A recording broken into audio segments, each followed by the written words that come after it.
اللہم انی اعوذ بک من قلب لا یخشع ومن دعاء لا یسمع ومن نفس لا تشبع ومن علم لا ينفع اعوذ بک من ہؤلاء الاربع۔ اے اللہ میں تجھ سے ایسے دل سے پناہ مانگتا ہوں جس میں عاجزی اور انکساری نہیں، اور ایسی دعا سے پناہ مانگتا ہوں جو مقبول نہ ہو، اور ایسے نفس سے جو کبھی سیر نہ ہو، اور ایسے علم سے جو کوئی فائدہ نہ دے۔ میں ان چاروں سے تیری پناہ مانگتا ہوں۔ یا مقلب القلوب ثبت قلبی علی دینک، اے دلوں کے پھرنے والے میرے دل کو اپنے دین پر ثابت قدم رکھ۔ اللہم انی اسألک الہدی والتقی والعفاف والغنی، اے اللہ میں تجھ سے ہدایت، تقوی، عفت اور غنا مانگتا ہوں۔ اللہم انا نجعلک فی نحورہم ونعوذ بک من شرورہم، ہم تجھے ان کے سینوں میں رکھتے ہیں، یعنی تیرا روب ان کے سینوں میں بھر جائے، اور ہم ان کے شر سے تیری پناہ چاہتے ہیں۔ اللہم انی اسألک حبک وحب من یحبک والعمل الذی یبلغنی حبک، اللہم اجعل حبک احب الی من نفسی واہلی ومن الماء البارد۔ اے میرے اللہ میں تجھ سے تیری محبت مانگتا ہوں، اور ان لوگوں کی محبت جو تجھ سے پیار کرتے ہیں، اور اس کام کی محبت جو مجھے تیری محبت تک پہنچا دے۔ اے میرے خدا ایسا کر کہ تیری محبت مجھے اپنی جان، اپنے اہل و عیال اور ٹھنڈے شیریں پانی سے بھی زیادہ پیاری اور اچھی لگے۔ ایک دعا ہے لمبی، حضرت ابن عباس سے روایت ہے، حضرت صلی اللہ علیہ وسلم کو انہوں نے سنا دعا کرتے ہوئے کہ اے اللہ میں تیری رحمت خاص کا طلبگار ہوں، اے اللہ میں تیری رحمت خاص کا طلبگار ہوں، جس کے ذریعے تو میرے دل کو ہدایت عطا کر دے، میرے کام بنا دے، اور میرے پراگندہ کاموں کو سنوار دے، اور میرے بچھڑے ہوں کو ملا دے، اور میرے تعلق رکھنے والوں کو رفت دے۔ تو اپنی رحمت کے ذریعے میرے عمل کو پاک کر دے، اور مجھے رشد و ہدایت الہام کر، اور جن چیزوں سے مجھے الفت ہے وہ مجھے مل جائیں۔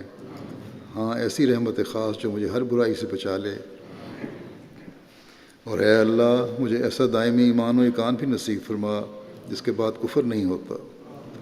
ایسی رحمت عطا کر جس کے ذریعے مجھے دنیا و آخرت میں تیری کرامت کا شرف نصیب ہو جائے۔ اے اللہ میں تجھ سے ہر فیصلے میں کامیابی چاہتا ہوں، اور شہیدوں کی سی مہمان نوازی اور سعادت مندی کی زندگی، اور دشمنوں پر فتح و نصرت کا خواستگار ہوں۔ مولا میں تو اپنی حاجت لے کر تیرے در پر حاضر ہو گیا ہوں، اگر میری سوچ ناقص اور میری تدبیر کمزور بھی ہے تب بھی میں تیری رحمت کا محتاج ہوں۔ بس اے تمام معاملات کے فیصلہ کرنے والے، اور اے دلوں کو تسکین عطا کرنے والے، میں تجھ سے سوال کرتا ہوں کہ جس طرح بکھرے ہوئے سمندروں میں تو انسان کو بچا لیتا ہے، اسی طرح مجھے آگ کے عذاب سے بچا لے، ہلاکت کی آواز اور قہر اور قبر کے فتنے سے مجھے پناہ دے۔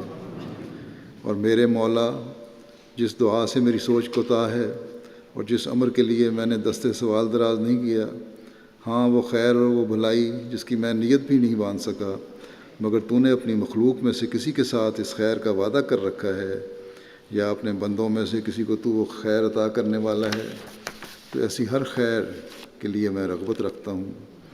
اور اے سب جہانوں کے رب میں تیری رحمت کا واسطہ دے کر تجھ سے وہ خیر مانگتا ہوں۔ اے اللہ مضبوط تعلق والے اور رشد و ہدایت کے مالک، میں قیامت کے روز تجھ سے امن کا خواہاں ہوں، اور اس دائمی دور میں جنت چاہتا ہوں، تیرے دربار میں حاضری دینے والے مقرر بندوں کے ساتھ، اور رکوع و سجود بجا لانے والوں اور عہد پورا کرنے والوں کی معیت میں۔ یقیناً تو بہت رحم اور محبت کرنے والا ہے، بے شک تو جو چاہتا ہے کرتا ہے۔ اے اللہ ہمیں ایسا ہدایت یافتہ رہنما بنا دے جو خود گمراہ ہونے والے ہوں نہ گمراہ کرنے والے بنے، نہ خود گمراہ ہونے والے ہوں نہ گمراہ کرنے والے بنے۔ تیرے پیاروں اور دوستوں کے لیے ہم سلامتی کا پیغام ہوں، اور تیرے دشمنوں کے لیے جنگ کا نشان۔ ہم تیری محبت کے صدقے تیرے ہر محب سے محبت کرنے والے اور تیری مخالفت اور دشمنی کرنے والوں سے تیری خاطر عداوت رکھنے والے ہوں۔ اے اللہ، یہ ہماری عاجزانہ دعا ہے جس کا قبول کرنا تیرے پر منحصر ہے۔ اے اللہ، بس یہی دعا ہماری سب محنت اور تدبیر ہے اور سب بھروسہ تیری ذات پر ہے۔ اے اللہ، میرے لیے میرے دل میں نور پیدا کر دے، میری قبر کو بھی روشن کر دے، میرے آگے اور میرے پیچھے بھی نور کر دے، میرے دائیں بھی نور کر دے اور میرے بائیں بھی نور کر دے، اور میرے اوپر بھی نور کر دے اور میرے نیچے بھی نور کر دے، اور میری سماعت میں بھی نور بھر دے اور میری بصارت میں بھی نور بھر دے، اور میرے بالوں میں بھی نور بھر دے اور میری جلد کو بھی نورانی کر دے، اور میرے گوشت اور میرے خون میں بھی نور بھر دے، اور میرے دماغ میں بھی نور بھر دے اور میری ہڈیوں میں بھی نور بھر دے۔ اے اللہ، میرے دل میں نور کی عظمت پیدا کر دے اور پھر مجھے وہ نور عطا کر، بس مجھے سراپا نور ہی بنا دے۔ پاک ہے وہ ذات جو بزرگی کا لباس زیب فرما کر عزت کے ساتھ متمکن ہے۔ پاک ہے وہ ذات کہ جس کے سوا کسی کی پاکیزگی بیان کرنی مناسب نہیں۔ پاک ہے وہ صاحب فضل و نعمت وجود، پاک ہے وہ عزت و بزرگی کا مالک، اور پاک ہے وہ جلال اور اکرام والا۔